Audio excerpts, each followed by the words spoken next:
It appears from this morning's warm-up, Ralf being quite a bit slower, therefore carrying a lot more fuel, they're seriously considering a one-stopper. I was just trying to prise some information out of Gerhard Berger down there quietly on the grid as to, surely you're not going to do that, are you? Because there's a bit of shaking of heads in the paddock of, we all know the quickest way around here is 2 and sometimes 3 stops.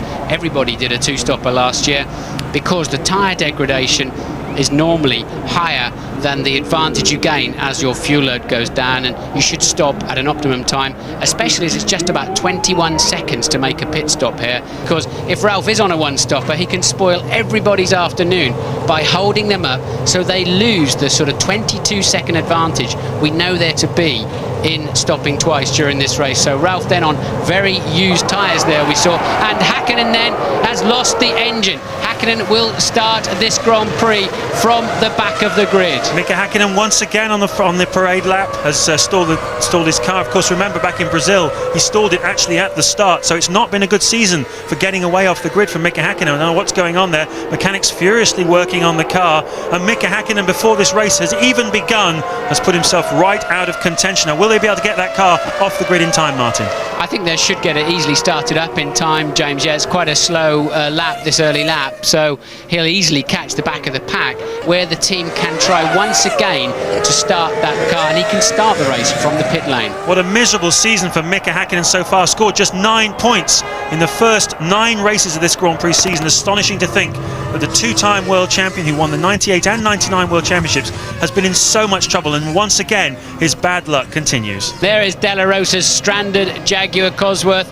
We saw Ralf Schumacher saying to Michael Schumacher, hey, I owe you one from the chop you gave me last weekend. Remember how Michael Schumacher cut into David Coulthard last year? Will Ralf Schumacher do the same thing? A great start from him. He's got fantastic traction off the grid, and it looks like the McLaren is side by side with Schumacher as they go into Grand Cours for the first time, but Schumacher gets in front. Ralf Schumacher leads from Michael Schumacher, David Coulthard third, Juan Montoya up into 4th place with Trulli 5th. A sensational start by both of the two Williamses, and not quite what Michael Schumacher had in mind. He really wanted to be in the lead going into this hairpin on the first lap. Dream start then for Ralf Schumacher, no doubt about it. Coulthard and Michael Schumacher, and Ralf's locked a wheel, but he'd get away with it, I think. But Ralf braking slightly too late for that hairpin, but no damage done this time. Coulthard then side by side with Michael Schumacher into the first corner, but it turns into a piece of track that's like threading a needle. There is no room, and Coulthard had to yield, so he stays then in 3rd place. Ralf Schumacher leads Michael Schumacher. And not making a break at the moment. Michael Schumacher staying right with his younger brother as we go through halfway through the lap now. David Coulthard looking strong. Those are the two marshals looking out of the way to get De La Rosa's stricken car. And right now, James, I can't see anything. And Ralf once again running too deep into Adelaide hairpin, but I can't see anything. Here we go. Here's yes, we can see that Frentzen was very slow away anyway for the 2 yellow cars. There is Coulthard and Michael Schumacher. Coulthard running out of space, had to get out of the throttle, and I'm assuming then Barrichello in the 2nd Ferrari, you can see him currently in 6th place, must nail that Jordan on the way down to the hairpin. But just to finish what I was saying, James, there's nothing out there at the moment. Look, Ralf Schumacher fastest lap last time around. Nothing I can see at the moment suggests Ralf Schumacher's on a heavy fuel load. And Heidfeld up into that 8th, and we think Villeneuve has actually gone off into the gravel. So, in fact, driven off apparently. So Villeneuve then, some kind of technical drama in turn 2, the Estoril corner. The race only 5 laps old, and we've already got 2 retirements. Mika Häkkinen, who never even made the start, and now Jacques Villeneuve as well. Ralf Schumacher, though, continuing his progress at the front. That's Sam Michael, you see, with your back to you, the chief operating engineer, as Jacques Villeneuve walks away. These two going at it hammer and tongs, because of course, although they're only in 7th and 8th place at the moment, we're still only on lap 16, an awful long way to go, and they could well end up with points at the end of the day if they keep pressing on. Where did Räikkönen go? He may well have gone in the pit lane. You can easily disappear, and Räikkönen then going for an extraordinarily early stop, so it looks like he's either decided to stop early within his 2-stopper and try to clear Frentzen. I doubt it, because he's going to go back out into the pack in a lot more traffic and get held up anyway, or he's on a 3-stopper, which is probably more likely. Meanwhile, Ralf Schumacher has done a lap record of a 1:16.6 this time around as the fuel load begins to ebb away. We'll keep an eye on what Kimi Räikkönen Räikkönen is doing, but at the moment Ralf Schumacher is pressing on. A new lap record from him, a 1:16.667. He leads after 15 laps from Michael Schumacher. 1.6 seconds the margin between the two of them. Coulthard is third, Montoya fourth, Barrichello fifth, and Trulli only 15 seconds behind the leader in sixth place. And this is Eddie Irvine putting enormous pressure on the BAR of Olivier Panis. This is the battle for ninth place. Could yield points at the end of the day, so everything is at stake here for both of these drivers. They're fighting tooth and nail at the moment. Irvine has been much quicker than Panis through the final stages of the lap and chucking the car all over the place in his attempts to get past the British-American racing car. Amazingly, that's Enrique Bernoldi pulling off in the Arrows Asia Tech. He was down in 13th place, but looks like his race is run. But this is the battle, as I say, between Panis and Irvine. Panis yet never scored points, would you believe, in the French Grand Prix, his home Grand Prix in all those years, as we look at the timing stand of Jaguar. And once again, you can see that Eddie Irvine has lost ground through that first corner, so Panis able to use the Honda power, but Ralf Schumacher pulling out yet more of a margin, more speed, a 1:16.585, and he's certainly belying all the comments we made about those Michelin soft tyres. At the moment he's finding more and more speed and more grip from them, Martin. He did. Gerhard Berger was saying to me he didn't believe there was much time difference actually between the soft and the hard that his two drivers are on, but he said I'm really not at all sure about the durability, but they're on their 20th lap and so far they're looking pretty durable. Another 6 or 7 and we're expecting them in for a pit stop, so no dramas at all then for Ralf Schumacher. He's just holding on to that 1.7 second lead, but the first 5 cars, Ralf Schumacher, Michael Schumacher, Coulthard, Montoya, Barrichello, and are all lapping in the late 1:16. And still only 10 seconds between them, first to fifth, so it's very close. Kevin Piper, what can you tell us? Yeah, just to underpin the point you're making about tyres there, down here in the Williams garage, we're in stark contrast to the earlier scenes at McLaren. It's all cool, calm, collected. Patrick Head and the team with their eyes firmly fixed on the various screens and monitors here, charting the progress. But the point is worth making that Juan Pablo Montoya was absolutely adamant after qualifying yesterday that he had made the right choice. The hard tyre, in his view, was his best chance of getting a good result. And a quick word about the rivals, Bridgestone, Coulthard and Schumacher, both big fans, and one tyre technician described them as having really good grip, but above everything, fantastic durability. So it all makes for an intriguing battle. Jenson Button pitting there from 13th position and showing that they were on a relatively light fuel load at the beginning of the race, so bad news there for Jenson. That's put him down to 15th. Räikkönen, who made that very early stop, I think you're right, James, Räikkönen's stop could not have been a scheduled one in any way, shape or form, and that's put him back down in 14th place. Shame for him, but up at the front it's still equally tight. Ferrari mechanics coming out now to make a pit stop, just looking to see, I think it might well be Michael Schumacher who's coming in. And it's Rubens Barrichello, in fact. Rubens Barrichello coming in to make his first stop from 5th place. No apparent dramas at the moment. Revs are up. He's disappeared from underneath our commentary box, and away goes Rubens Barrichello into that new pit exit. And this is the Williams pit crew getting ready to receive one of their 2 drivers. They're both contenders in this race. Ralf Schumacher, of course, is leading. Juan Montoya is in 4th place, and it's Ralf Schumacher who comes in, the race leader, on lap 25 to make his first pit stop, bang on schedule.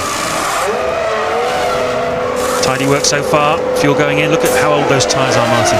Yeah, they look well tatty, don't they? But clearly they're about to do the job, and that looked like a longish stop to me. That did not do the job.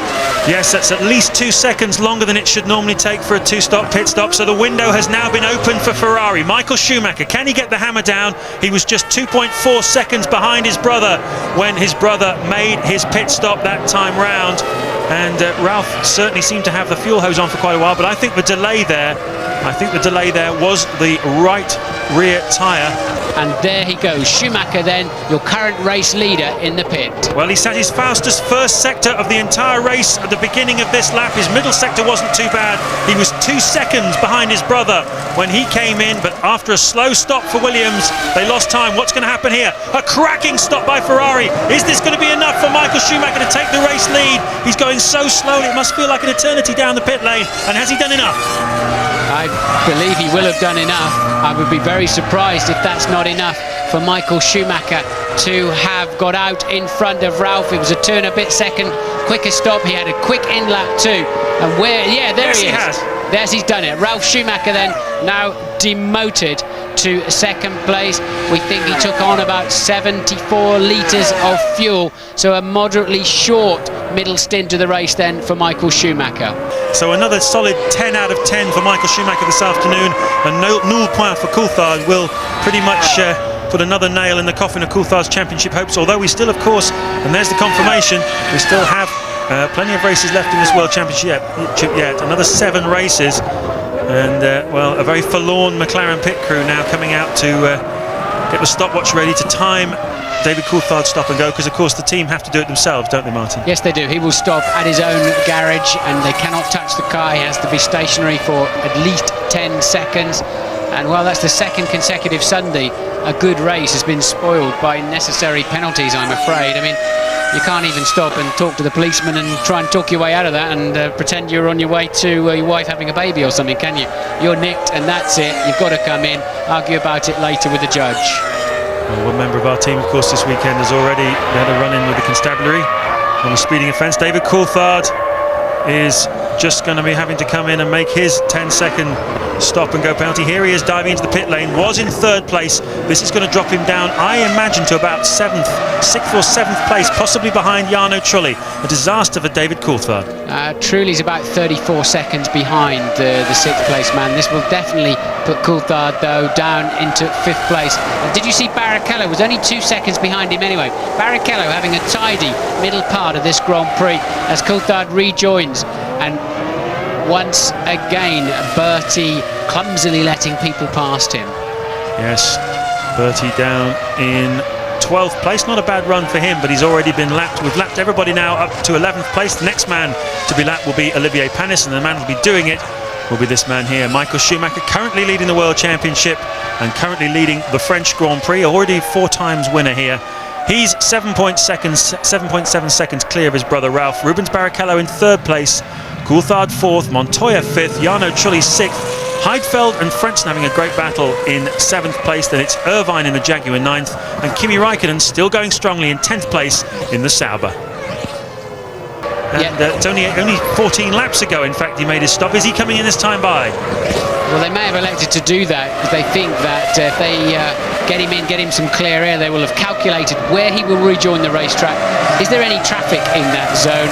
Is that the way to springboard past Ralf Schumacher? Remember, last time they gave him fresh tyres, he went out and did a 1:16.1, a new lap record, and that could well get him up into 2nd place. So I think smart thinking there by the Ferrari team. Very interesting tactics. Not seen anything like that for a long, long time. We're waiting to see where exactly Rubens Barrichello is going to rejoin, but of course they're taking advantage of this big gap there is in performance between the top 3 teams and everybody else, Martin.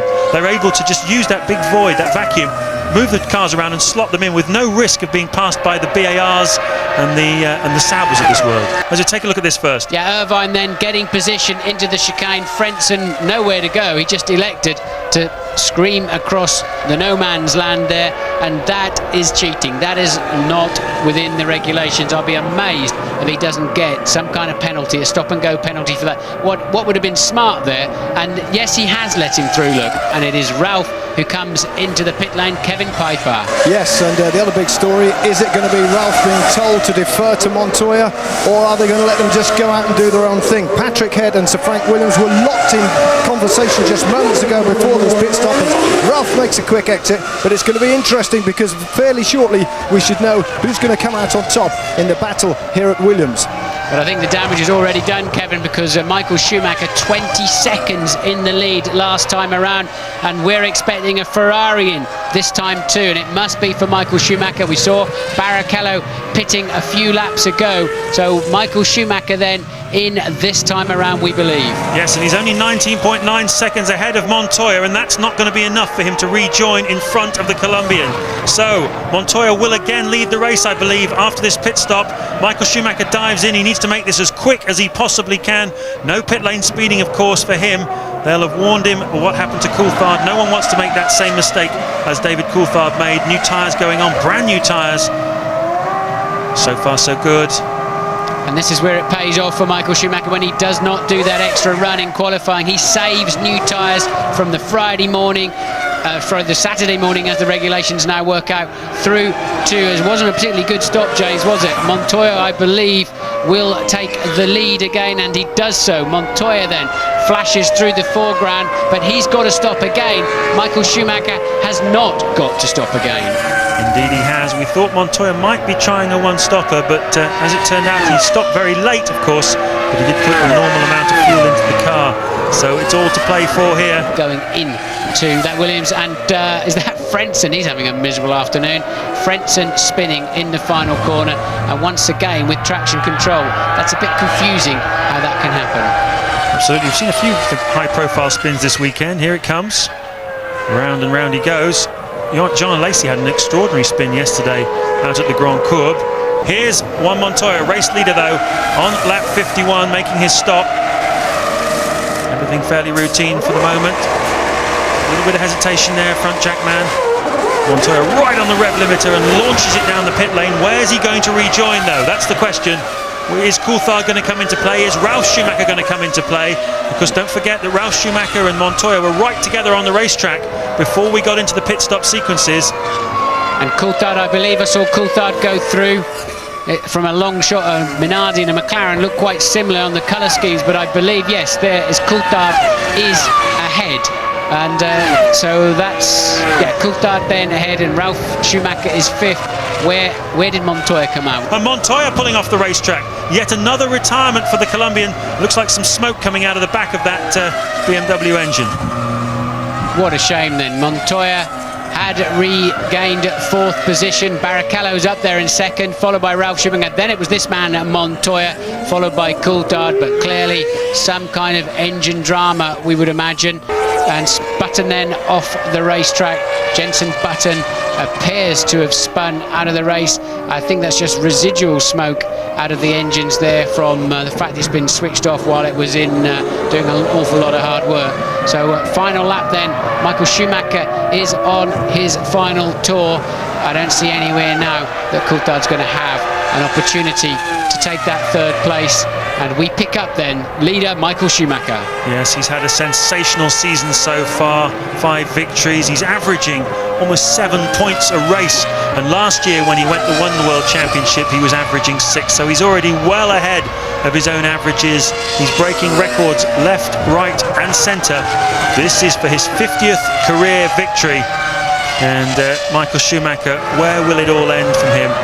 A wonderful drive, managed to contain the threat from the BMW Williams team, managed to contain the threat also from McLaren, although of course we will wonder forever what would have happened if Coulthard hadn't had that stop-and-go penalty.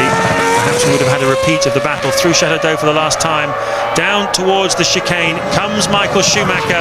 It's been a very familiar sight throughout the 2001 Grand Prix season. He's won 10 of the last 14.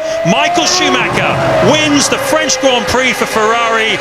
Vive la différence. Well done, Michael. His team boss, Jean Todt, of course, will be very pleased. And here's the battle for the final podium place between Rubens Barrichello and David Coulthard. Ralf Schumacher has crossed the line in second place. Barrichello gets third. Coulthard gets fourth. The one that confuses me, James, is Della Rosa, who finished 14th. Remember, we saw him parked up on the green flag lap, parked on the side of the road, apparently out of the race. He finished the race in the end. I don't know how he got going again. Just 2 laps down, albeit last but 1.